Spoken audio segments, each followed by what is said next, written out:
솔직하게 말하면은 네. 이거는 제가 좀 같은 차종을 타시는 분들께 욕을 먹을 수도 있지만 이 차를 샀다는 것 자체가 조금 후회가 되죠.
자, 일단은 차주님 만나서 너무 반갑습니다. 안녕하세요. 네, 안녕하세요.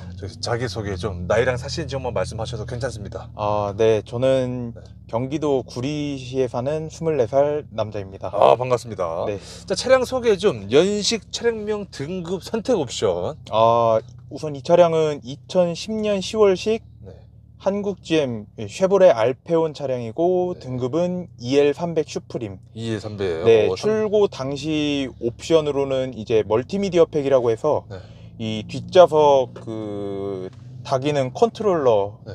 그 부분이랑 이제 내비게이션 옵션을 포함된 멀티미디어 팩이랑 순정 19인치 휠 그리고 파노라마 썬루프까지 해서 그때 당시에는 알페온에 넣을 수 있는 옵션 다 들어간 완전 풀옵션 차량으로 보시면 됩니다. 이야, 대박인데 지금 나이가 24시잖아요. 네네. 근데 지금 굉장히 선택 옵션까지 굉장히 잘 아시는데 네. 혹시 이거 신차로 뽑으신 거세요? 아니요. 신차는 아니고 네. 제가 작년 12월에 네. 기존에 타던 차량을 폐차하면서 급하게 중고차를 알아보다가 우연히 이 차를 보게 돼가지고 네. 보자마자 바로 다음날 가져오게 된 겁니다. 야, 옵션도 굉장히 빠듯하게 굉장히 되게 잘 아시네요. 제가 원래 차에 관심이 많다 보니까 그냥 이 어. 차종 저 차종 관심 있는 차종들은 그냥 가격표 옵션 사양 이런 거를 한 번씩 쭉 확인해서 특히 중고차 살 때 그런 거를 많이 확인했던 것 같아요. 대박. 정말 꼼꼼하신 분. 자, 그러면 요거 혹시 소유 기간이 그러면은 제가 12월 초에 한 12월 7일인가 그때 가지고 왔으니까 네. 지금 아마 4개월 이제 5개월 다 됐어요. 혹시 그럼 키로수가 제가 18만 3,100km에 가져와가지고 네. 지금이 19만 1,449km니까 몇 개 탄 거예요? 네. 거의 한 7,800, 8,000 가까이 탔다고 8천 보시면 가까이. 됩니다. 그럼 이 차를 사기 전에 그 전 차 어떤 거 타셨어요? 제가 현대 아반떼 HD 하이브리드 차량을 탔었는데 그 차량이 UGB의 매력에 끌려가지고 사서 네. 제가 정말 보내기 전까지 정말 재밌게 탔던 그런 차량입니다. 그러면 아반떼 H를 타시다가 이 알페온을 이제 구매를 하셨단 말이죠. 네. 알페온을 구매하신 이유가 좀 있다면? 사실 알페온을 구매 선상에 두고 있지는 않았고 이 알페온보다 좀 높은 등급의 에쿠스 체어맨 W를 보고 있던 중에 네. 정말 우연찮게 가격 대비해서 옵션도 괜찮고 주행거리도 생각보다는 적은 그런 매물이 괜찮은 매물이 나와서 네. 보자마자 바로 다음날 차량을 직접 보러 가서 당일 계약이랑 출고까지 마무리해서 가져온 차량입니다. 상사를 통해서. 그쵸. 야, 그러면은 잠깐만요. 이 알페온도 보면 2.4, 3.6 또 나뉘잖아요. 네네. 하이브리드도 좀 있는 것 같아 보니까. 네. 근데 이제 HD의 UGB 하이브리드라고 하면은 이제 좀 싸잖아요. 그쵸. 근데 이거는 혹시 3.0으로 하신 이유가 좀 있다면? 일단 2.4 같은 경우에는 출력에 대한 부분 cc의 한계 이게 가장 컸고요. 어. 그리고 제가 기존에 탔던 그 아반떼 HD도 1600cc의 4기통이다 보니까 네. 그 다음 차도 큰 차로 업그레이드를 하는데 굳이 똑같은 4기통을 타기에는 뭔가 좀 아쉬움이 많이 남을 것 같다 싶어서 네. 기왕 가는 거 큰맘 먹고 6기통으로 6기통. 선택하게 됐습니다. 자, 이게 또 CL300하고 EL300하고 뭐가 다른 거예요? 일단 CL300 같은 경우에는 헤드라이트가 이 차량이 할로겐 타입과 어댑티브 HID 타입 두 가지로 나뉘는데 네. CL300에서는 할로겐 타입의 헤드램프가 들어가고 네. 이 뒷좌석에 사이드 에어백이 네. 안 들어갑니다. 아. 옵션으로도 선택이 불가능합니다. 옵션으로도. 네. 그래서 EL300 슈프림으로 네. 구매를 했다 보면 될 것 같고. 자, 그럼 이거 차량 금액이 좀 궁금한데요. 네. 이 차량 금액이 신차가는 4,100만 원대 정도에 형성이 되어 있는 걸로 기억을 하는데 네. 저는 이 차를 중고 차량으로 가져올 때 360에 가져왔습니다. 360? 네, 차량 대박. 가격만. 차량 가격만? 네. 대박. 근데 좋다. 여기에서 또 가장 큰 메리트를 느꼈던 게 네. 완전 무사고 외판 교환이 하나도 없는 무사고 차량에 이제 주행거리도 18만 3천. 그쵸. 네. 대박. 혹시 그 결제는 좀 어떻게 하셨어요? 저는 전액 현금으로. 전액 현금. 네. 보험료 있는데 얼마 나와요? 제가 저희 어머니 밑으로 들어서 140만 원 나왔습니다. 140? 네. 자차 넣으셨나요? 자차 넣었고 이제 대물 5억. 대물 잠깐만. 자차를 넣었다는 거는 이거 차량 가격 혹시 얼마 잡혀져 있어요? 차량 가액이 580에 잡혀 있습니다. 580? 네. 그럼 안 넣기도 뭐하고 넣기도 뭐하고. 그쵸. 근데 이게 자차라는 게 네. 어떻게 사고가 언제 일어날지 모르는 거다 보니까 만일에 대비해서. 만일에 대비해서. 네. 그렇죠. 자차 넣는 게 좋죠. 네. 자, 연료에 대한 질문인데 일반유, 고급유 현재 어떤 걸 넣고 계신지. 일반유를 넣다가 고급유를 넣다가 그냥 섞어서 넣고 있습니다. 양념반 후라이드 반이네요. 네, 약간 그런 것도 있고 네. 그냥 기분 따라서. 기분에 따라서. 네. 어떤 기분? 네. 좀 뭔가 달리고 싶다. 기름값 생각 안 하고 그냥 속 시원하게 달리고 싶다. 그런 날엔 고급유 넣고. 이제 조금 이 기름값의 압박이 좀 찾아올 때쯤, 이제 돈이 좀 떨어져 갈 때쯤이면 네. 일반유를 넣으면서. 그거 혹시 체감이 되나요? 저는 조금은 체감이 됩니다. 이 확실하게 체감이 된다고는 말씀 못 드리겠지만 네. 일단 연비 면에서는 제가 한 1km 내지는 1.5km 정도의 차이는 보고 있어요. 연비 부분에서만 네. 확인이 된다라고 보시면 될 것 같고, 거의 비중은 반반 정도. 그렇죠. 라고 생각하시면 될 것 같고. 네. 그럼 가득 넣는 비용이 좀 궁금한데. 제가 최근에 네. 4월 초, 이달 초에 고급유를 가득 넣었을 때 네. 13만 3천 원이 나왔습니다. 그러면 그렇게 넣었을 때 주행 가는 거리 한 몇백 킬로 주행 가능할 것 같아요? 제가 이 고급유 13만 3천 원어치를 넣고 4일을 탔습니다. 4일이요? 네. 4일이라고 하면은 몇백 킬로예요? 한 300? 300? 네. 이거는 근데 이 차의 연비가 안 좋은 거라기보다는 네. 제가 운전 습관이 조금. 그렇죠. 아무래도 이게 네. 좀 서울에서 직장 출퇴근을 하다 보니까 네. 이 출퇴근 시간의 압박에 조금 그렇죠. 그럴 수 있죠. 그런 압박 때문에 조급함이 생겨서 조금씩 밟다 보니. 그러면은 아까는 이제 고급유를 넣다는 거는 내가 좀 달릴 거다라고 했을 때 이제 고급유를 넣는다고 말씀하셨잖아요. 네. 만약에 이제 일반유를 넣었다라고 한다면은 좀 더 타실 거잖아요. 그렇죠. 한 몇백 킬로 더 타는 거 같으세요?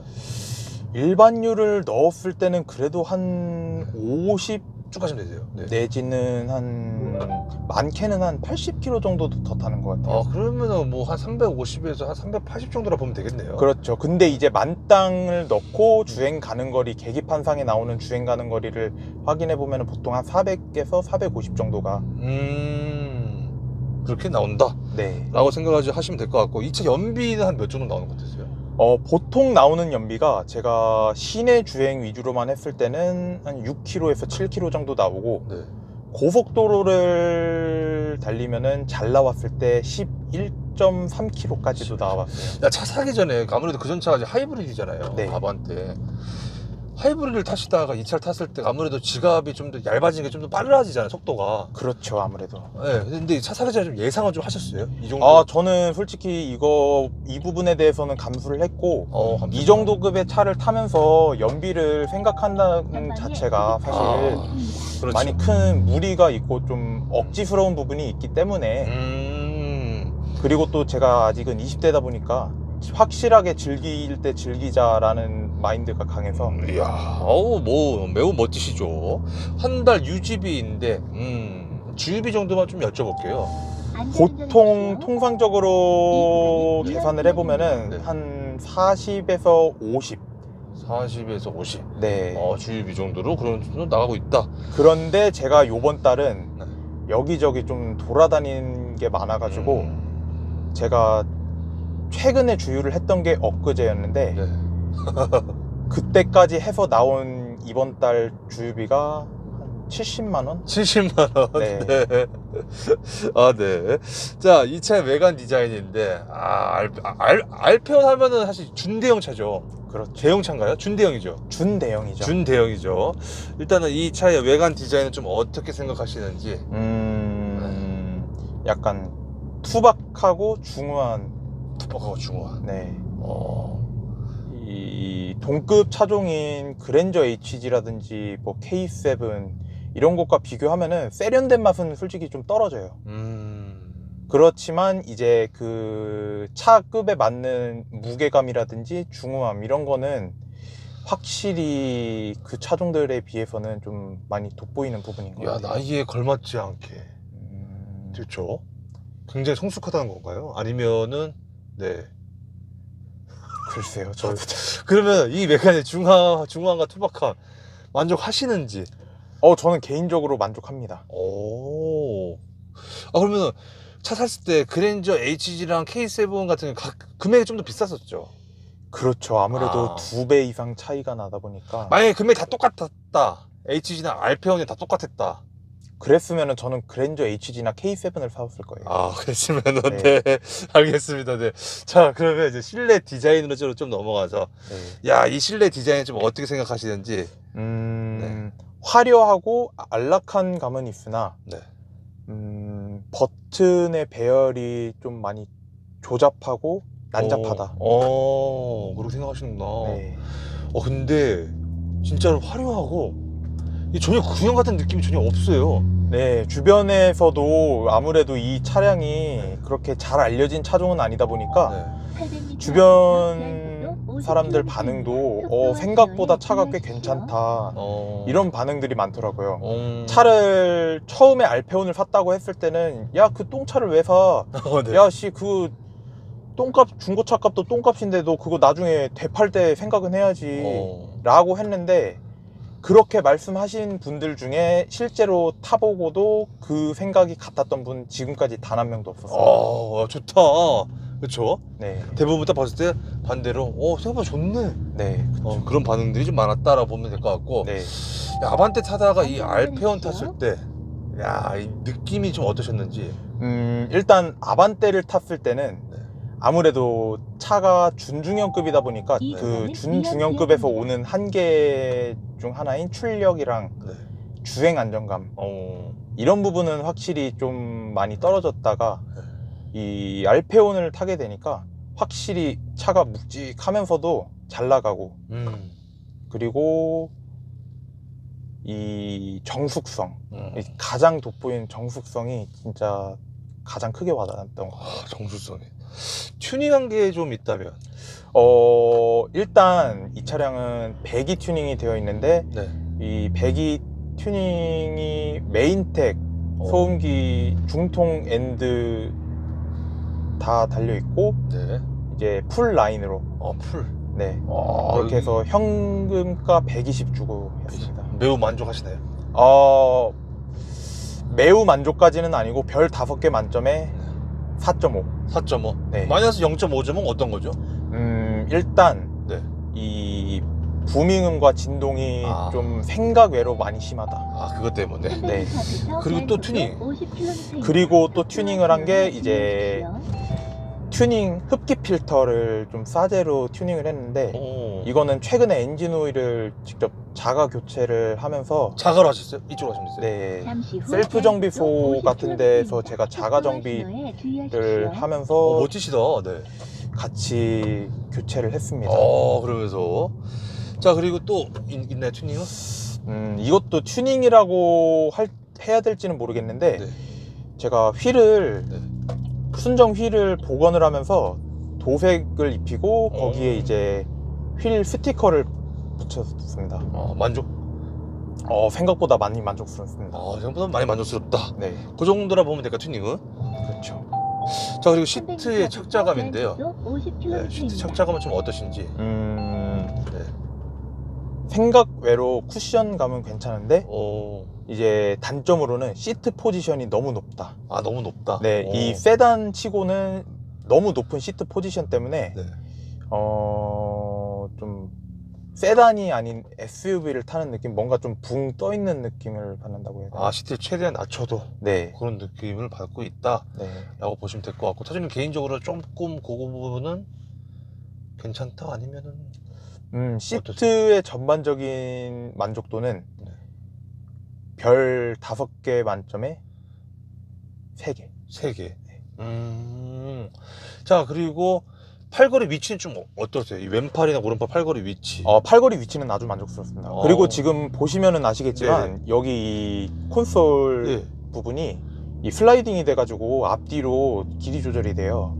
앞뒤로? 네, 그러다 보니까 보통 이제 운전을 좀 어느 정도 익숙하신 분들은 왼손으로 핸들을 잡고 오른손은 이제 팔을 이렇게 그렇죠. 걸치잖아요. 네네. 보통 저도 보통 이런 자세로 운전을 많이 하는데 이 팔걸이를 앞뒤로 조절을 할 수 있다 보니까 위치 조절이 되다 보니까 상당히 이게 편하면서도 아주 만족스럽습니다. 아주 만족스럽다. 사장님 키하고 혹시 몸무게가? 제가 키 171에 몸무게가 86. 86. 이런 체형이면 좀 불편할 수도 있겠다 생각해 보신 적이 좀 있나요? 사실 저의 체형은 딱 고정적이지만 이 차의 이런 시트 포지션이나 이런 거는 얼마든지 조절이 가능한 부분이기 때문에 차에 저의 몸을 차에 맞추면 된다, 저는 이런 생각이에요. 그렇구나. 저기 차를요, 저기 잠시 저쪽에다가 잠시 대는 걸로 해서 왜냐면 저기 소리가 계속 나니까 잠시 대는 걸로 하고, 그래서 어떤 체형이든 간에 최홍만 씨가 타도 괜찮다. 조금 무리가 있을 수도 있겠지만 그래도 그 정도로 저는 이 사람을 차에 맞추면 된다. 차에 맞추면 된다. 그러니까 웬만해서는 대부분 다 편하게 포지션 다 잡을 수 있다. 그렇죠. 라고 보시면 될 것 같고요. 자, 그 다음에는 이제 핸들의 그립감인데 어떠신지? 핸들의 그립감 저는 상당히 만족스럽기는 한데 이 뭐라고 해야 되지? 핸들이 그 전에 타던 아반떼에 적응이 되어 있다 보니 좀 핸들이 좀 크다는 느낌이 크다는? 이 원이 좀 크다? 핸들의 직경이 좀 큰 것 같다 라고 보면 될 것 같고, 그러면은 좀 차주님 개인적으로는 좀 작은 거가 좀 더 낫다? 그쵸, 아무래도 개인적으로는. 그리고 무게감은 좀 어떠세요? 무게감은 제가 생각했던 것보다는 조금 가볍다는 느낌을 받아서 생각했던 것보다는 가볍다. 그래서 조금 아쉽습니다. 좀 더 무거웠으면 좋겠다는 거나, 차주님은? 혹시 뭐 너무 가벼워서 뭐가 좀 불안한가요? 가벼워서 불안하다기보다는 고속 주행을 하면서 이제 코너링을 할 때 아무래도 좀 핸들이 가벼우면은 좀 이 안정감이 조금 떨어지는 부분이 없지 않아 있기 때문에 그래서 그 부분이 좀 많이 아쉬운 것 같아요. 버튼부 위치 편의성인데, 일단 운전석도 창문 쪽에는 버튼부 위치나 편의성 딱 정위치에 있다, 아니면은 뭐 앞창문을 열어야 되는데 뒤에가 열린다거나. 이 부분은 제가 꼭 말씀을 드리고 싶었는데, 네. 이 전좌석 원터치거든요, 이게. 네네네. 이 창문이. 네. 근데 원터치로 누르다가 이렇게 딱 원터치로 올려버리면은, 보통 이제 현대 기아 차들을 기준으로 설명을 드리자면은, 얘네들 현대 기아 차는 원터치로 딱 올리면은 멈춰요. 네. 근데 이 차 같은 경우에는 다시 도로 올라가 버리니까, 이게 운전 중에 이 조작을 하다가 창문을 중간에 멈추려다 보면은 어떻게 멈춰요? 거꾸로 올라가 가지고 어떻게 해요, 그럼? 이 1단만 살짝만 올려요. 스위치를. 살살. 예. 살살. 이것도 제가 타면서 요령이 생기다 보니까 저는 그냥 능숙하게 하는데, 자주 타지 않는 동승하는 사람들은 이거를 많이 버벅이더라고요. 그러겠다. 네. 위치는 괜찮은데 그런 편의성에 있어서는 그쵸. 조금은 그러한 게 좀 있다. 네. 라고 보시면 될 것 같고, 핸들로 한번 좀 넘어가 볼까요? 네네. 핸들에 있는 버튼과 위치한 편의성은 어떠신지? 개인적으로 저는 아주 만족스럽습니다. 처음에는 이 볼륨 버튼의 위치가 적응이 좀 안 됐는데, 보통의 볼륨 버튼은 이 가운데 위치해 있는 경우가 많잖아요. 네, 맞아요. 근데 이 차 같은 경우에는 이 가장자리에. 그러네요. 네. 가운데는 뭐예요? 이 가운데는 이제 제가 지금 이 CD가 들어있거든요. 네. 이 CD 트랙을 넘겼을 때 트랙을 넘기는 그런 버튼이라고 보시면 되고, 그 옆에는 휴대폰 블루투스 통화 버튼. 통화 버튼. 이건 블루투스로 연결이 안 돼, 이제 통화만 되는 거죠? 네, 그렇죠. 그러기 때문에 좌측은 크루즈. 네, 이거는 원래 네. 오토 크루즈 기능이 이 2010년식은 없어요. 그래서 제가 별도로 비용을 지불해서 작업을 한 거거든요.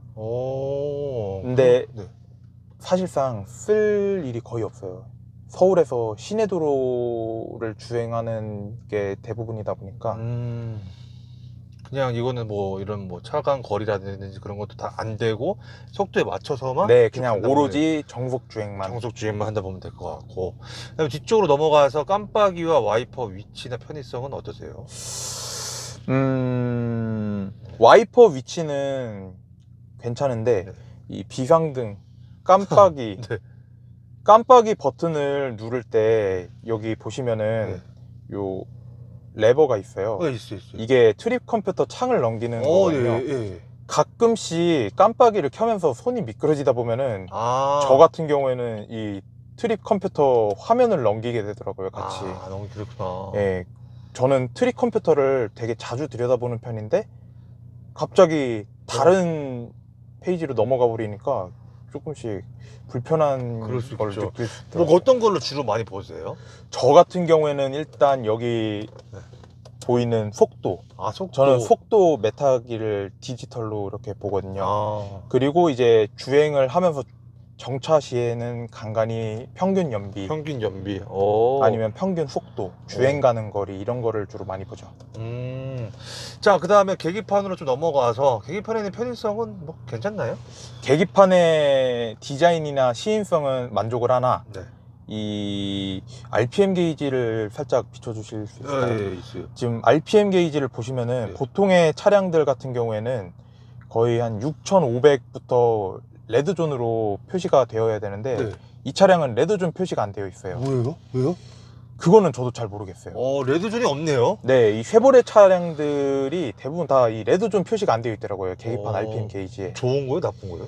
저는 개인적으로 이게 좀 나쁘다고 생각을 하는 게, 저처럼 운전을 즐기고 스포티한 드라이빙을 즐기는 사람들은 이 RPM을, 고 RPM을 쓰면서 레드존까지 좀 밟아주는 좀 그런 맛을 좀 즐기는데, 그런 거를 즐기기에는 조금 아쉽다. 네. 라고 또 해주셨고, 다음에 한번 저쪽으로 좀 넘어가 볼까요? 모니터, 모니터죠. 네. 모니터인데 요거는 좀 어떠세요, 모니터? 이거 모니터 잘 안 쓰죠, 사실. 사실상 이 모니터를 쓸 일은 거의 없고요. 정말 가끔씩 네. 내비를 순정 내비를 이용할 때 순정 내비? 네. 오, 쓸 때가 있어요, 순정 내비? 그냥 이것도 제 기분 따라서 어... 휴대폰 내비를 주로 쓰기는 하는데 네. 그냥 가끔씩 그래도 순정 차에 있는 기능인데 쓰라고 만든 기능인데 안 쓰면은 또 너무 그렇죠. 아까운 것 같아서 네. 일부러라도 저는 쓰려고 하는 편이다. 괜찮아요. 어디 막 한강, 그러니까 분명 길이 있는데 막 한강을 건너온다거나 그런. 근데 생각보다 길 안내는 잘해요. 이 뭐라고 해야 되지? 제가 최근에 업데이트를 또 해놔가지고 아, 그런 업데이트 건지는 하셨구나. 몰라도, 네. 어. 그래서 그런지는 몰라도 내비는 제가 생각했던 것보다는 기대 이상이다. 이거 무슨 내비예요, 이거? 이게 정확하게 이 내비 명은 제품명은 잘 모르겠어요. 자, 잘 모르시는구나. 이게 보통 내비 이게 순정이겠죠. 뭐 진이나 이런 건 아니겠죠. 순정인 것 같은데 어쨌거나 이거 그러면 내비가 업데이트는 쉐보레 홈페이지 들어가면 다 되나요? 네, 이 쉐보레 홈페이지에 가면은 이런 내비게이션 업데이트하는 프로그램 같은 게 있어요.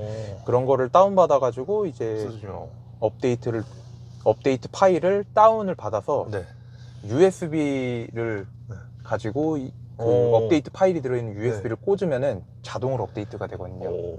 좋네요. 네. 자, 그리고 밑으로 내려가서 사실 뭐 저 FAV는 라디오죠. 네. 1, 2, 3, 4, 5, 6은 주파수인 거죠? 1, 2, 3, 4, 5, 6은 이거 내가 저장해놓은 채널. 채널. 네. 잘 안 쓰죠, 라디오는? 한 번도 써본 적이 없습니다. 없고. 자, 밑으로 좀 내려가서, 야, 근데 버튼 진짜 많긴 한데, 이쪽에 있는 버튼의 위치나 편의성은 좀 어떻게 생각하시는지? 저 같은 경우에 각 버튼들의 그 역할이나 위치 이런 거를 눈으로 계속 보면서 대충 파악을 해놓다 보니까 자주 쓰는 버튼들 같은 경우에는 큰 무리 없이 씁니다. 큰 무리 없이. 제가 봤을 때는 사실 뭐 내비 쪽에 있는 이 가운데를 시점에서 이 부분은 잘 안 쓰실 것 같고, 좌우 볼륨이나 엉따나, 그쵸? 네. 엉따나 훑다 밑으로 내려가서 이쪽 부분 공족이나 이런 건 다 괜찮죠? 네, 공조기 부분은 그래도 다 한눈에 딱 들어오기 쉽게 되어 있어서 그게 불편한 거 없다. 자, 밑으로 좀 내려가서 이제 비상 깜빡이 위치만 좀 불편하다. 많이 불편합니다. 많이 불편하다. 특히 뒤에서 놓고 가면 이게 카메라 손 각도 때문에 그렇죠? 그렇죠. 아무래도 이게 주행 중에 급박한 상황이 생기면은 조금 비상등을 켜야 되는데 이 기어봉의 높이, 사실 이 기어봉의 높이는 문제가 안 되고 비상등의 위치가 너무 아래에 있다라는 그런 점이 좀 아쉽다. 네. 라고 생각을 하시면 될 것 같고, 나머지 컵홀더나 수납 공간들은 좀 어떻게 생각하시는지? 수납 공간, 우선 이 컵홀더는 이렇게 두 개가 들어가 있고, 괜찮아요. 그리고 운전석 쪽에 지금 이 카메라가 비출 수 있을지 모르겠는데 그냥 말씀만 하시죠. 운전석 쪽에 보시면은 밑에 쪽 보통 차들은 퓨즈 박스가 들어가는 위치에 이런 작은 수납 공간이 있고, 퓨즈 박스는 이 수납 공간을 이렇게 열어주면은 이 안에 퓨즈 박스가 또 있습니다. 그리고 이 라이트를 조작하는 스위치가 다이얼 방식으로 되어 있는데 이 옆에 보시면은 작은 공간이 있는데 여기에는 주로 저 동전이나 아니면 차키를 조그마한 것도 있구나. 네. 아기자기하고 되게 자잘한 수납 공간은 많은데 실질적인 활용도는 그렇게 좀 높지는 않다. 그렇다 불편한 거가 좀 있나요? 그렇다고 해서 불편한 거는 없지만 그래도 이왕에 만들어 준 거 준대용이면 네. 좀 더 신경 써서 만들어 줬으면 좋았을 것 같다 하는 아쉬움이, 그런 아쉬움이 좀 있다. 네. 생각을 하면 될 것 같고, 어디가 좀 더 넓었으면 좋겠어요? 어떻게 좀 생각하시는 거가 따로 있나요? 저는 아무래도 이 밑에 쪽이구나. 밑에 이 수납 공간이 조금만 더 넓었어요. 다른 건 다 괜찮은데 다른 거는 다 괜찮아요. 그쪽 부분이. 네. 자, 승차감 서스펜션인데 어떻게 생각하시는지? 승차감 같은 경우에는 부드러우면서도 잘 잡아주는. 부드러우면서 잘 잡아주는. 굉장히 만족스럽다. 매우 만족스럽다. 요철 같은 거 지나갈 때도 부드럽게 올라가면서도 약간 충격을 또 잘 잡아주고. 네, 그리고 부가적으로 설명을 드리자면은 이 알페온 초기형 모델 같은 경우에는 네. 3.0 모델에 한해서 이 하체 구조가 조금 달라요. 정말요? 네, 이 뒤에 후륜 쪽에 로우암이 H암이라고 해서 조금 구조가 다른데 이게 2013년식으로 넘어오면서부터는 이 H암이 삭제가 됐어요. 원가 절감일 확률이 높은데 원가 절감으로 인해서 삭제가 되고 이 말리부에 들어가는 그 로우암 호환이 가능합니다. 13년형부터는. 14년부터는? 네, 그리고 2.4는 H암 자체가 들어가지 않고. 네. 그럼 만약에 중고로 만약에 누군가 산다고 한다면 무조건 2013년식 이전 2012년식 사라고 말씀드리겠네요. 아, 그렇지는 않아요 또. 그렇진 않아요 또? 네. 우선적으로 네. 이 초기형의 가장 큰 하자 중 하나인 미션. 제가 이 미션에 대한 이야기를 또 설명을 드리자면은 네. 이 차를 가져오고 한 달도 안 돼서 1500km 만에 미션 오버홀을 했습니다. 헐. 네. 저의 운전 습관에 문제가 있어서 그런 것도 있지만 네. 이 미션의 내구성이 일단 열에 취약하면서 이 기계적인 내구성이 상당히 취약하다는 걸 느꼈습니다. 그래서 현대 기아차를 타시던 분들이 이 쉐보레 차량을 타신다면은 현대 기아차를 타는 것보다 훨씬 세심하고 조심스럽게 운전을 하셔야지 미션에 무리가 안 간다고 말씀드리고 싶습니다. 그러면 만약에 가까운 지인분의 친구분이 나도 이 차를 사고 싶다라고 한다면은 서스, 그러니까 이제 하체와 또는 이제 미션인데 둘 중 하나 택을 해야 되는 거잖아요, 그렇죠? 네. 저는 그래도 미션을 택하겠습니다. 미션을 약간 좀 승차감. 근데 승차감은 이게 더 좋은 거죠, 그렇죠? 승차감이라기보다는 이 주행 안정감에 있어서 조금 더 초기형이 쫀쫀하다고 말씀을 드리는 게 맞는 것 같아요. 자, 그리고 그러면 또 사람이나 친구분 태워보신 적 있잖아요. 네. 혹시 뭐 승차감 관련돼서 뭐 크레임을 받아보신 적이 좀 있으신지? 전혀 없습니다. 무조건 너무 좋다. 네. 안락하고. 자, 그 다음에는 이제 주행 질감인데, 주행 질감은 좀 어떠실 것 같아요? 주행할 때 이렇게 느낌. 주행 질감. 네. 부드럽긴 하나 너무 굼뜨다. 부드럽긴 하나 너무 굼뜨다. 자, 가속력인데, 이제 굼뜨다. 이제 딱 그거죠. 네. 부드럽긴 하나 밟았을 때 좀 굼뜨다, 그렇죠? 네. 그래서 호준이 개인적으로 조금만 더 빨랐으면 좋겠다. 조금이 아니라 많이. 네. 밟았을 때 즉각적인 반응이 아니라 좀 굼뜬다는 거죠? 네. 근데 여기서 또 하나 말씀을 드리고 싶은 게 엔진의 문제가 아니라 미션의 문제인 것 같아요. 미션의 문제인 것 같아요. 엔진에서는 출력과 토크를 정말 아낌없이 발휘해 주는데, 아낌없이 내주는데, 미션이 이제 그 엔진의 출력과 토크를 못 따라가는 거죠. 그러다 보니까 이제 미션으로 인해서 동력 손실이 일어나고, 그러면서 이제 가속력에 대한 목마름, 그런 게 아무래도 있구나. 좀 많이 느껴지는 것 같아요. 자, 그럼 이것이 꿈속에서 혹시 최고 속도 몇 가지 밟아보신 적이 좀 있으신지? 이거 말해도 되나요? 상관없어요. 꿈속이니까 어차피 상관없어요. 일단 네. 이거는 오해 안 하셨으면 좋겠습니다. 네. 차가 거의 다니지 않는 한적한 시간대에 그렇죠. 밟은 겁니다. 네. 자, 210km까지 밟았습니다. 210km까지. 안정감은 어떠셨어요? 안정감은 체감 속도는 한 106, 70 정도 밟는 것 같은 그런 느낌. 굉장히 고속 안정감이 좋다. 네. 라고 생각을 하시면 될 것 같고. 그러면 제동력은요? 제동력은 이게 사람마다 개인차가 있는 것 같은데 제 기준에서는 생각보다는 차급에 비해서는 괜찮다. 차급에 비해서는 괜찮다. 하지만 적응을 하는 데는 시간이 좀 걸릴 수 있다. 이게 제 의견입니다. 밀려서? 아니면 밀린다기보다는 이 쉐보레 차들, 모든 쉐보레 차들이 아마 다 마찬가지일 텐데, 이 쉐보레 차들은 브레이크를 제동을 할 때 본인이 원하는 만큼 더 깊이 밟아줘야지 좀 그 원하는 제동력이 나와요. 그러니까 보통 현대 기아차를 기준으로 설명을 드리자면은 초반에 담력이 몰려 있다 보니까 살짝만 밟아도 그냥 훅훅 잘 쓰잖아요. 그렇죠. 근데 이 쉐보레 차들은 그렇지가 않아요. 내가 내가 정말 급브레이크를 잡아야겠다. 그러면 그냥 풀브레이크를 밟아야 되는 거고, 네. 나는 그냥 좀 스무스하게 천천히 안정감 있게 멈추고 싶다. 그럼 지그시 밟아서 멈춰야 되는 거. 그렇기가 좀 있다 라고 생각하시면 될 것 같고, 네. 코너링인데 어떠세요? 코너링은 네. 아주 매우 만족스럽다. 아, 매우 만족스럽다. 네. 어... 제가 저희 부모님 차가 지금 투싼 IX. 네. 네. 그 투싼 IX를 탈 때와 사실 비교군이 맞지는 않지만 그래도 그렇죠. 굳이 비교를 해보자면, 네. 투싼 IX를 탈 때는 이제 고속도로 램프 구간을 나갈 때 네. 한 시속 50km로 돌아도 좀 불안불안하고 네. 쏠림도 심한데, 이 차량 같은 경우에는 한 70 내지는 80까지 밟고 돌아도 뭔가 차체를 잘 받쳐주고 잘 잡아준다라는 느낌이 확실하게 체감이 됩니다.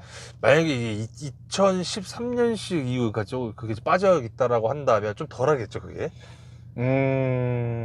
그렇게 체감이 확 되지는 않겠지만 그래도 어느 정도는 될 거라고 생각한다 라고 생각하시면 될 것 같고, 자, 기어비 변속 타이밍인데 요거는 사실 좀 아까도 좀 말씀해 주셨지만 좀 굼뜨다 전반적으로. 그렇죠? 그리고 네. 이제 이 기어비도 기어비지만 이 가장 큰 문제가 이제 힘을 써야 되는 구간에서 밟잖아요. 밟아도 이게 차가 미션이, 예를 들어서 4단을 50km로 올라가는데 오르막을 올라가면 힘이 딸리죠. 그렇죠.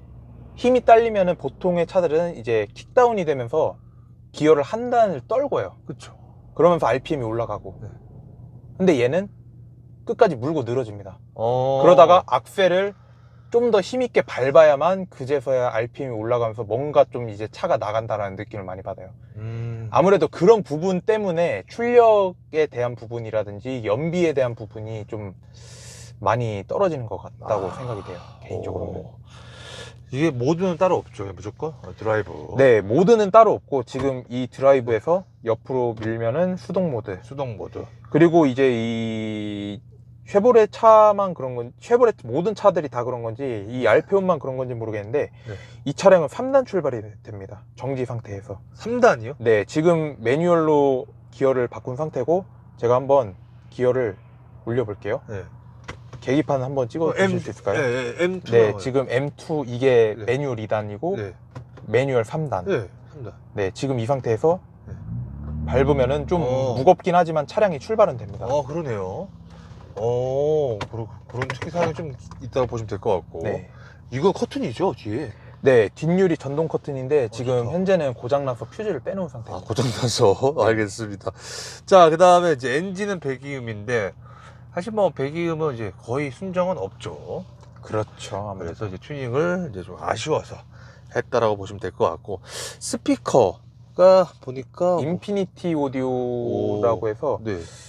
어때요? 이게 그냥 이름만 조금 네임드인 것 같은데 저는 그냥 쏘쏘. 네. 쏘쏘한 것 같다. 이것도 옵션이죠, 스피커도. 기본 사양인가? 잘 모르겠어요. 잘 모르겠다. 이게 아마 그 제가 아까 초반에 말씀드렸던, 영상 초반에 말씀드렸던 그 멀티미디어 팩 옵션을 추가해야 들어가는 걸로 기억은 하는데, 아마 그게 맞을 것 같아요. 네. 그럴 것 같다라고 보시면 되죠. 하지만 들어가 있어도 내가 들었을 때는 그렇게만 만족감을 주는 풍부한 사이 그 소음은 소리는 사운드는 아니다. 아닌 거 아니다.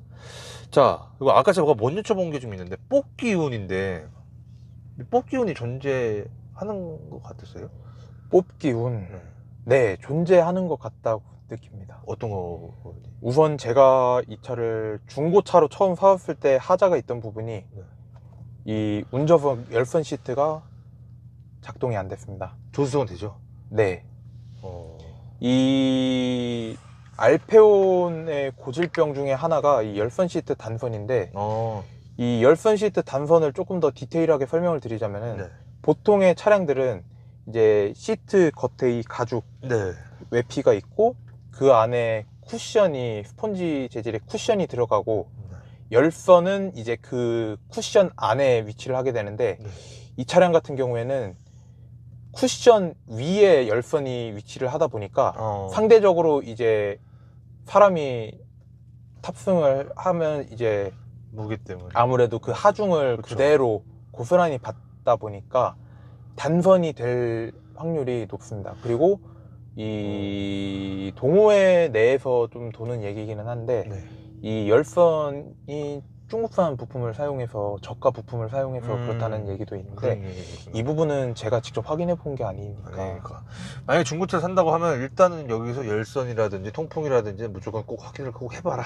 네. 그리고 커튼도 그렇고 네. 이런 기본적인 작동에 대해서는 꼭 확인을 꼭 해야 될 필요가 있다라고 보시면 될 것 같고, 그거 말고는 딱히 뽑기 이유는 없죠. 미션. 미션은 아까 말씀하신 거가 약간 좀 그렇죠. 네. 그거가 있다라고 생각하면, 근데 그건 사실 뭐 확인할 방법이 없잖아요. 어떻게 확인해야 돼요? 사실상 이제 시운전 말고는 크게 방법이 없죠. 아니면은 그냥 정지 상태에서 네. 기어 조작을 하면서 네. 충격이라든지 아니면은 이상한 소음이라든지 이런 게 발생하는지를. 차준이 차도 처음에 했을 때 뭐 소음 이런 게 있었어요? 저는 처음에는 미션 튀는 증상도 없고 그러니까 부드럽고 그래서 미션에 이상이 없어서 그냥 한 번에 선택을 한 건데 네.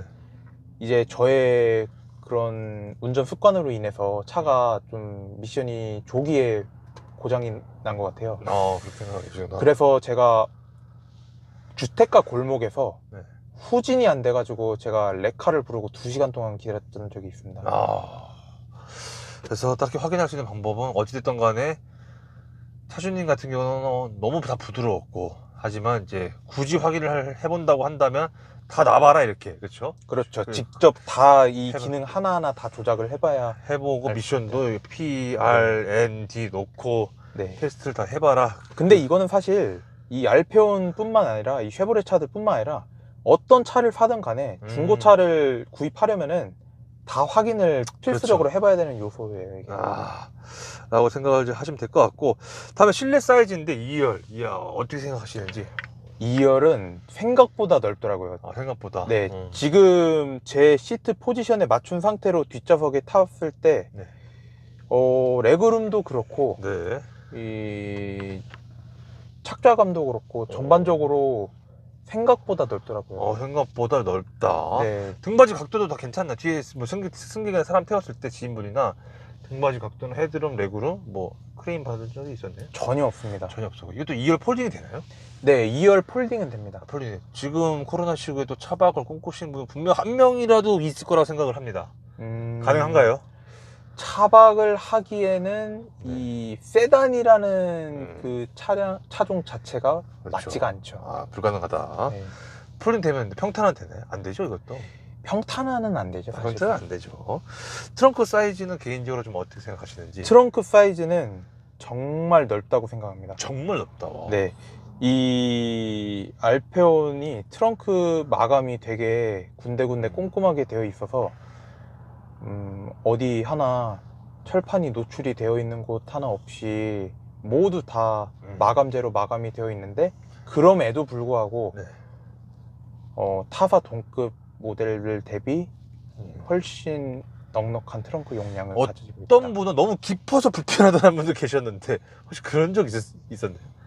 깊어서 불편하다 이거는 네. 지극히 개인 차이기 그렇죠. 때문에 하지만 우리 차주님께서는 그렇진 않다. 저는 전반적으로 만족스럽습니다. 전반적으로 만족스럽다. 자, 차주님께서 생각하시는 이 알페온의 장점은 어떤 것 같으세요? 일단은 네. 가장 큰 장점이 안전성, 안전성, 그리고 주행 안정감, 그리고 정숙성. 크게 꼽자면 이렇게 세 가지가 있다고 말씀드리고 싶습니다. 그러면 반대로 단점은요? 원활하지 않은 부품 수급과 좀 지나치게 비싼 부품값. 그쵸. 그리고 아까 말씀드린 이 미션. 그 세 가지 정도 있다. 네. 라고 보시면 될 것 같고, 이거는 HUD는 당연히 없죠. 네. 그리고 제조사에 이건 좀 아쉽다 있나요? 제조사에게 되게 좀 아쉽다라고 하면은 아무래도 아까 앞에서 말씀드린 부품 수급이 원활하지 않다 보니까 이 오일이나 냉각수 종류를 제외하고 나머지 부품들은 정말 작은 이런 플라스틱 고리, 핀 이런 거 하나도 주문을 해서 며칠을 기다려 받을 수 있는 그런 불편함이 있고, 며칠을 기다려야 되겠구나. 네, 그리고 이제 서비스에 대한 만족도는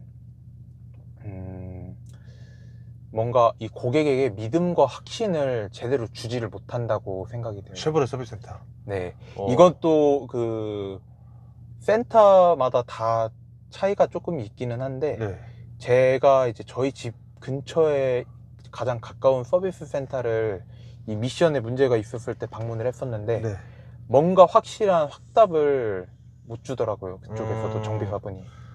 이게 원인이 뭐냐라고 했을 때, 그쵸? 네. 뭔가 확실한 답을 못 내줬다. 그쵸. 사실상 그분들도 정말 신이 아니기 때문에 이 데이터를 가지고 이 컴퓨터 상에 나오는 데이터를 가지고만 판단을 하고 고객에게 고지를 해줄 수밖에 없는 부분이기 때문에 이해는 하나, 그렇다고 해도 이제 고객의 입장에서는 무언가 확신이 없으니까 신뢰도에 있어서도 조금은 떨어진다라고 생각하면 될 것 같고, 자, 차량 관련돼서 좀 많은 얘기를 나눠봤는데 지금 와서 보니까 이건 좀 후회된다 있나요? 차량 가격대, 차량 선택도 있고 색상도 있을 것이고 등급도 있을 것이고 뭐. 솔직하게 말하면은 이거는 제가 좀 같은 차종을 타시는 분들께 욕을 먹을 수도 있지만 이 차를 샀다는 것 자체가 조금 후회가 되죠. 어떤 부분에서? 아무래도 아까 말씀드렸던 이 미션의 취약한 내구성 때문에 언제 어떻게 고장이 날지 모르는 그런 불안감을 가지고 타야 되고, 그리고 이제 이런 부품 수급이 원활하지 않다 보니까 뭐 하나 고장 나면은 일단 기본적으로 부품을 주문하고 며칠 기다려야 되다 보니까 그런 부분에서 오는 불편함. 그럴 수 있죠. 네. 아무래도 이런 게 가장 현실적인 요소가 되다 보니까 좀 그런 것 같아요. 그래서 차량을 이 차량 선택한 게 좀 후회가 된다 라고 생각을 하시면 될 것 같고, 차량 타시면서 수리하셨던 거는 아까 다 말씀을 좀 해주셨고, 뭐 미션이라든지 다 정식으로 가신 거죠? 쉐보레 서비스 센터로? 아니요, 그냥 일반 사설로 대부분 저는 서비스 센터를 이용 안 하고 제가 직접 자가 정비를 하거나 셀프 정비소를 가서 자가 정비를 하거나, 아니면은 그냥 집 근처 가까운 사설 정비소, 정비소로 카센터를 보통 이용하죠. 그러면은 이제 쉐보레 서비스 센터에 가서는 일단 정확한 진단을 받기 위해서 가신 거구나. 그렇죠. 보통은 이제 센터에서 내려오는 매뉴얼을 센터는 본사에서 내려오는 지침과 매뉴얼만 가지고 이 정비를 하기 때문에 그래도 조금 더 이런 데이터나 이런 부분에 있어서는 신뢰를 할 만한데, 그 대신에 조금 믿음과 확신을 주지 못한다는 그런 부분 아쉬움이. 이 수리 뭐뭐 하셨어요? 일단 미션 쪽. 미션하고 제가 이 엔진 쪽에서 이 라디에이터 냉각수 호스를 교체를 했습니다. 호스. 그리고 브레이크 뒤에 패드랑 브레이크 오일. 본네트 쇼바. 이런 것들은 거의 대부분 자가로 아니면 반반? 반반. 쉬운 것들은 내가 하고 좀 어려운 것들은 맡기고 그렇게 수리를 했었다고 하면 되고. 야, 수리비는 많이 나갔을 것 같은데? 일단 미션 수리비가 가장 많이 나왔죠. 얼마 정도 나갔어요? 미션 수리비만 110만 원. 110만 원. 그것도 이제 그건 역시 사설했어요, 당연히. 그렇죠? 그렇죠. 오버홀을 이제 다시 했던 거고. 그리고 나머지는 이제 그냥 가까운 카센터나 아니면은 제가 직접 자가 정비로 이렇게 했다라고 보시면 될 것 같고, 사설에서도 부품 수급이 똑같죠? 어렵죠? 그렇죠. 좀 기다려달라. 며칠씩 기다려달라. 최대한 며칠 정도까지 기다려봤어요? 어떤 품목을 수리하는데? 제가 이 뒤에 트렁크 스프링을 교체를 하려고 그 부품을 주문을 하러 갔는데 일주일이 소요가 된다고. 아, 일주일. 미션 수리는 바로 됐어요? 미션 수리는 제가 토요일날 넉넉하게 토요일날 맡겼고, 이제 그 이틀 뒤인 월요일에 미션집 딱 문 열자마자 바로 작업 들어가서 당일날 바로 끝났습니다. 당일날 바로 끝났고. 네. 그런 것들은 어차피 이제 기존에 있는 걸 가지고 이제 오버홀을 하는 거니까. 그렇죠. 예, 되는데 이제 스프링이라든지 이런 사소한 것들이 좀 문제구나. 그렇죠? 이거는 이 차의 문제라기보다는 아무래도 연식이 좀 있다 그러니까 보니까 연식이 감안을 해야 되는 부분. 감안을 해야 되는 것 같다. 그렇다고 해가지고 못 구하는 부품은 없잖아요, 그렇죠? 그렇죠. 자, 그러면 메인터너스 정비성인데 차주께 생각하시는 이거는 쉐보레는 좀 기다리는 거 이외에는 괜찮다라고 보시나요? 비용도 좀 비싸죠. 그렇죠. 정비 비용도 좀 비싸고 대신에 뭐 언제 어디서든지 간에 수리는 다 가능하잖아요, 그렇죠? 그렇죠. 꼭 쉐보레 서비스 센터가 아니더라도 동네에서 시간이 있고 돈이 있으면은 가능하다. 안 될 건 없다. 하지만 비용이 좀 비싼 것 같다. 네. 현대 기아에 비해서 한 몇 배 정도 비싸요? 이거는 품목마다 좀 차이는 있긴 한데 보통 한 1.5배에서 2배 정도. 2배 정도 네.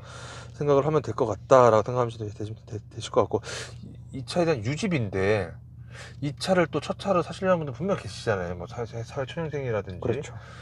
내가 과연 이 차를 유지할 수 있을까라고 또 생각을 하시는 분도 분명 계실 것 같은데, 네. 차주님께서 생각하시기에는 어떻게 생각하시는지. 네. 유지비. 네. 일단 제 기준으로 말씀드리자면은 네. 가능은 한데 네. 먹고 싶은 거를 좀 참아야 된다. 참아야 된다. 한 월 얼마나 벌어 이 차를 탈 수 있다? 월 그래도 적어도 한 3천은 돼야지 그래도 여유 있게 유지를 할 수 있지 않을까. 월 3천이요? 제 말을 잘못했네요. 네. 그 연봉 3천. 연봉 3천 정도는 돼야지 이 차를 사서 고치고 뭐하고 연봉 3천이라는 거는 월로 따진다고 하면 대충 한 250 정도 실수령이. 그렇죠. 네. 그 정도는 돼야지 편안하게 불안감이 없이 탈 수 있다는 거죠. 네. 라고 생각하시면 될 것 같고, 이 차에 고질병이나 결함이 있는데 아까 다 말씀해 주셨죠. 그리고 제가 말을 하지 못한 게 하나 있는데, 예, 어떤 거죠? 이 엔진 실화. 엔진 실화요? 네, 저도 이게 정확하게 이 실화의 개념이 뭔지는 잘 모르겠는데, 네. 이 알페온 차량 고질병이 2.4도 그렇고 3.0도 그렇고 실화가 의외로 많이 있더라고요. 근데 이 실화의 전반적인 원인은 오일 관리가 소홀해서 아니면 규격에 맞지 않는 오일을 잘못 사용해서 발생하는 거기 때문에, 네. 이거는 오일 교환 주기를 잘 지키고 규격에 맞는 오일을 잘 사용하면은 문제가 되지 않는다고. 오일 교환 주기, 차주님은 현재 어떻게 하고 계신지? 저는 일단 한 5,000에서 6,000, 뭐 빠르면 한 4,000km에도 갈고. 그렇게. 네. 갈고 있다. 실화가 뜨면 여기서 뜨나요? 실화라고? 엔진 실화라고 뜨지는 않고 이제 엔진 경고등을 띄웁니다. 경고등을. 네. 그러한 게. 차주님 혹시 띄움 받은 적 있어요? 저는 아직까지 전혀 없습니다. 카페 같은 거 봤을 때 그렇게 있구나. 그렇죠. 아무래도 동호회를 들어가면은 그런 문제를 겪는 분들이 계시고, 수리 비용도 몇백만 원씩 나오는 분들이 계시고. 잘못하면 중고차 값보다 더 많이 나오겠는데요? 잘못하면은 진짜 배보다 배꼽이 더 크다고. 그러니까요. 차값의 2배를 수리비로 지불하는 일이 생길 수도 있습니다. 350 주고 샀는데 700을 쓴다는 거잖아요. 그렇죠. 그래서 만약 차를 사게 되더라도 350 주고 사더라도 700 정도 수준의 되어 있는 차를 사면 땡큐죠. 그렇죠. 근데 차주님은 그냥 보통인 거죠, 그렇죠? 미션만 나갔으니까. 그렇죠. 저는 어떻게 보면은 운이 좋은 케이스인 거죠. 그 정도면 운이 좋았다. 네.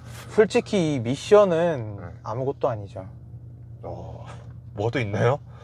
미션은 사실 그냥 언젠가는 망가진 거니까. 네, 소모품이긴 하죠. 네, 근데 엔진은 조금 다르죠. 아무래도 엔진은 이제 자동차가 주행을 하는 데 있어서 거의 핵심적인 요소인데.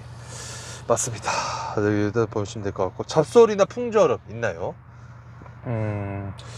풍절음은 조금 있는 편이긴 하나 많지는 않은 편이고, 타이어 소음은 네. 이 지금 제 차의 사양이 19인치 네. 휠 타이어가 들어가 있다 보니까 19인치 옵션이 있다 보니까 조금 있는 편이다. 아, 조금 있는 편이다 생각하시면 될 것 같고, 이 차량 이슈는 아까 다 말씀 좀 해주셨던 것 같고, 미션이라든지 그쵸? 네. 말씀해 주셨고, 이 차를 사시고 나서의 주위 반응도 아까 처음에는 야 이걸 왜 사냐 했다가 막상 보니까 오, 네. 그런 반응이었고, 하차감이 이 차가 있나요? 하차감. 네. 그래도 있죠. 있구나. 네. 혹시 그 있다는 거를 혹시 어떻게 느끼셨는지? 자, 제가 보여드릴게요. 네. 지금 시동을 끄고 네. 내릴 때 네. 문을 열면은 네. 라이트가 이렇게 켜집니다. 어. 저는 이런 부분에서 하차감을 조금 느끼는구나. 느끼긴 그러니까 하는데. 약간 내리면서 사람들이 라이트 켜지니까 이렇게 딱 보는구나. 뭐지 그렇죠. 하고. 아무래도 이런 게 시선이 갈 수밖에 없어요. 어. 차에 관심이 없는 사람도. 그러면 시동 가고 나서 바로 접고 가는 분도 분명 계실 거고, 보고 라고 하신 분도 분명 계시잖아요. 그렇죠. 주로 대체 뭐지? 지나가던 분들이 차에 관심을 가지시는 경우도 간혹 있고요. 저거 그렇죠. 네. 왜냐면은 사실 이게 알페온이면은 그렇죠. 왜냐면 아직 잘 모르는 분들도 계시니까. 그쵸.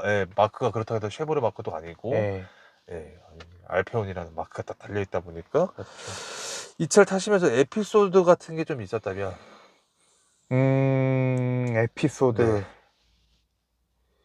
에피소드라 할 만한 거는 뭐 주행 중에 미션이 고장이 났던 거, 그리고 아까 말씀드렸던 주택가 골목에서 후진이 안 돼가지고 후진이 안 돼서 네. 레카를 부르고 2시간 넘게 기다리는 거. 그랬던 거. 자, 이 차량에 대해서 궁금하신 분들이 분명 이 영상을 볼 텐데 꼭 알아야 될 점은 아까 제가 봤을 때는 미션과 연식별 차이. 그렇죠. 또 있나요? 말씀 안 했던 것 중에서?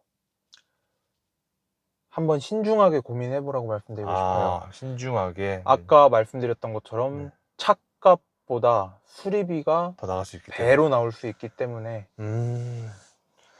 자, 만약에 그럼 가까운 지인분들, 친구분들이 나도 이 차를 사고 싶다, 뭐 연식이라든지 등급 추천 좀 해달라고 한다면 안 해줄 거죠? 저는 그래도 꼭 이 차여야만 한다 네. 라고 한다면 네. 지금 딱 요 슈프림 등급을 추천하는데, 이제 그 연식 같은 경우에는 아까 제가 그 미션 때문에 조금 그렇죠. 초기 연식은 추천을 안 한다고 했는데, 이것도 뭐 개인차가 있는 부분이기 때문에 나는 뭐 미션이 조금 약해도 그거 감안할 수 있다 하면은 2010년 초기형을 사는 게 좋고, 아니다 그래도 나는 조금 더 연식이 좀 최근 연식이고 그래도 옵션이 조금 더 개선이 된 13년식 후기형이 좋다 그러면은 뭐 13년식을 사면 되는 거고. 그렇게 있다. 이 차를 살려는 분들이 제일 많이 고민하는 게 어떤 거예요? 아무래도 미션 문제죠. 미션. 네, 이 미션 문제는 이 알페온뿐만 아니라 모든 쉐보레 차들이 정말 꼬리표처럼 따라붙는 그런 문제이기 때문에 절대 무시를 할 수 없는 부분인 것 같아요. 하지만 14년식 이후부터 좀 덜하다. 제가 생각하기에는 그나마 그 밥인 것 같아요. 그나마 그 밥인 것 같다. 자, 경쟁차 정도 아까 말씀하신 뭐 그랜저나 K7 정도가 있다 라고 이제 하시면 될 것 같고, 그래도 알페온의 가격이 제일 착하다. 그렇죠. 자, 이런 경우에 추천하지 않는다가 있다면 뭐 아까 말씀하신 것들이겠죠. 예를 들어서 부품 수급이라든지, 그렇죠? 네, 부품 수급, 그리고 운전 습관이 조금 달리는 거를 즐기는 분들 절대 추천 안 합니다. 절대 추천 안 한다. 제가 그런 유형인데, 그런 유형의 사람인 제가 이거를 샀다가 한번 피를 본 케이스이기 때문에 생각하면 될 것 같고, 이 차를 한 줄 평으로 좀 말씀을 좀 해주신다면? 장점과 단점이 뚜렷한 차. 굳이 점수를 좀 매기자면 5점 만점에 몇 점 주실 것 같으신지? 5점 만점에 4점. 4점. 마이너스 1점들은 아까 말씀하신 다 단점들. 그렇죠. 자, 만약 현재 기준이라도 다시 산다면 과연 이 차를 또 다시 사실 건지, 정말 만족하면 또 사는 거고, 아니다. 고민은 해보겠으나 다시 사지는 않을 것 같다. 그러면은 다시 산다면 어떤 거 살 것 같으세요? 다시 산다면은 그래도 조금 더 어떤 거요? 보태서 그랜저나 그랜저를 하고 K7을 사는 게 낫지 않을까. 그랜저 K7. 아무래도 현실적인 유지 보수 면을 고려를 해야 되기 때문에. 자, 제 공식적인 질문 다 끝났고요. 혹시 뭐 차량 관련돼서 이거 빠졌다, 이거 말 못했다 혹시 있나요? 제가 아까 이거는 꼭 말씀드리고 싶었던 게 예. 이 좀 단점 중에 예. 제가 늘 느끼는 단점이에요. 어디? 뭐죠? 여기 보시면은 네. USB 단자랑 옥스 단자가 위치해 있는데 네. 이 USB 단자랑 옥스 단자의 위치가 보통은 이렇게 외부에 있는 경우가 대부분인데 네, 그렇죠. 이 차량 같은 경우에는 여기 있네? 콘솔 박스를 열어야지만 아. USB 단자랑 옥스 단자가 있어서 네. 생각보다 많이 불편합니다. 이게. 생각보다. 그럴 것 같아요. 그리고 네. 위에 보시면은 네. 선글라스 케이스가 없습니다. 그러네요. 이 선글라스 케이스가 없는 것 때문에 네. 저희 어머니께서 아주 많이 불편해 하십니다. 무조건 써야 되네요. 네. 네. 네. 그리고 또 하나 단점. 네. 통풍 시트가 네. 시원하지가 않다. 저 아까 했는데, 뭐지? 예, 나오긴 나오죠. 나오기는 나오는데, 제가 들은 바에 의하면, 네. 이게, 이 통풍 시트가 다른 차량들, 다른 차량들은 이제 그 안에 있는 블로어 팬이 돌면서 시원하게 해주는 방식인데, 얘는 그것과는 다르게 흡입식으로, 이제 차 안에 실내 차가운 공기를 흡입을 해서 그런 식으로 쿨링을 시켜주는 방식이라고 들었어요. 흡입식이구나. 정확하지는 않지만 제가 들은 바에 의하면 그렇다. 말입니다. 그래서 시원하지 않은 것 같은데 네. 뭐 그래도 없는 것보다는 낫다고 믿고 타는 거니까. 그렇죠. 끝입니다. 너무 즐거웠습니다. 네, 너무 아닙니다. 감사합니다. 저도 끊을게요. 감사합니다. 네네네.